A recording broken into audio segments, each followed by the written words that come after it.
Accompagné du préfet du Nord, élus de la CCHF, comprenez communauté de communes des Hauts-de-Flandre, et techniciens se sont retrouvés pour une visite de chantier d'un bâtiment qui, à terme, devrait être un équipement phare à plus d'un titre au sein de la CCHF. Cet équipement attendu, c'est le centre aquatique communautaire en construction à Wormhout. Ce centre aquatique fait suite, si vous voulez, à de nombreuses études qui sont réalisées sur le territoire depuis maintenant plusieurs décennies. Donc en 2015, le Conseil communautaire a souhaité prendre une position officielle, soit qu'on abandonnait ce projet, soit qu'on y allait. Nous avons donc lancé des études d'opportunité qui ont conclu au bien fondé de ce souhait de réaliser un véritable centre aquatique intercommunal sur le territoire de la CCHF. Trois grands principes ont d'emblée déterminé le projet. Le premier concerne l'apprentissage de la natation avec l'obligation que tous les enfants qui entrent en 6e sachent nager. Le second concerne un club sportif de natation. Il est impensable que les sportifs de haut niveau, qui sont sur notre territoire pour certains, soient obligés de se rendre soit sur le Dunkerquois, soit sur le Domarois, sur la métropole européenne de Lille ou encore en Belgique. Et ensuite, le troisième axe auquel je suis véritablement également très attaché concerne le sport santé. Alors bien évidemment, le sport santé pour tout un chacun, pour se maintenir en forme, mais aussi et surtout pour venir en aide aux professionnels de santé et bien évidemment encore plus aux malades qui subissent de grosses pathologies. Dès lors, le projet devait répondre en termes d'espaces différenciés, adaptés et accessibles. Le centre aquatique sera donc un lieu multiple proposant des prestations de qualité pour satisfaire un large public, pas seulement local. Alors effectivement, tout le territoire de la communauté des Hauts-de-Flandre est concerné, mais également, pourquoi pas la frange belge, pourquoi pas la frange de la CCFI et le sud du Dunkerquois, du moins c'est notre ambition. Cet équipement est un concentré de techniques d'aujourd'hui à portée d'avenir.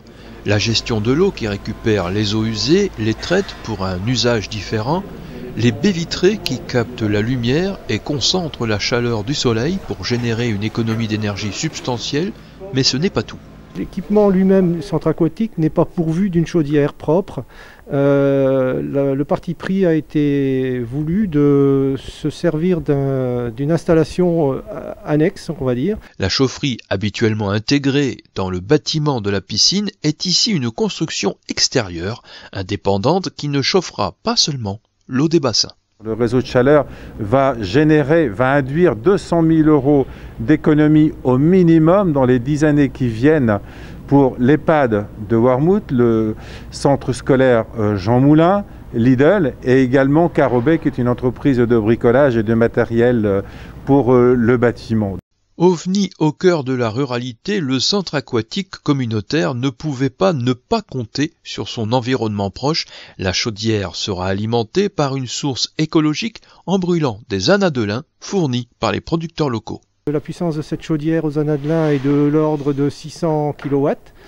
Elle est également secourue par deux chaudières gaz qui font chacune à peu près également 500 kW. Le toit est également mis à contribution pour réduire l'empreinte écologique du bâtiment. On a 385 m² de panneaux photovoltaïques qui seront installés en toiture, qui permettront donc effectivement de produire une puissance de 75 kW. Donc cette puissance fournie par ces panneaux photovoltaïques sera largement consommée sur place. Les bassins sont doublés en acier inox qui propose une étanchéité supérieure au béton carrelé. D'autre part, l'inox est plus facile à entretenir et dernier point qui n'est pas négligeable, il est recyclable à 90% et donc totalement respectueux de l'environnement. L'inox va apporter à l'eau des bassins des teintes changeantes qui devraient donner l'impression de se baigner en rivière. Le chantier commencé en janvier 2020 devait permettre une ouverture des bassins dans les toutes prochaines semaines.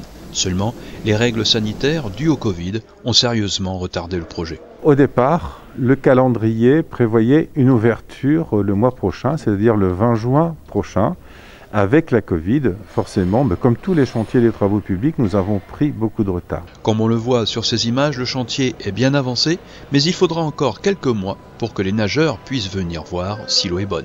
L'objectif qui est arrêté maintenant et que j'espère nous pouvoir tenir, c'est celui d'ouvrir au public pour les vacances de Noël. Cadeau de fin d'année donc pour un public qui découvrira alors un lieu qui est bien plus qu'une simple piscine. C'est un lieu de détente, de bien-être. Il faut absolument que chacun puisse se retrouver et venir ici pour se ressourcer. Qu'il ait 2 ans ou qu'il en ait 90.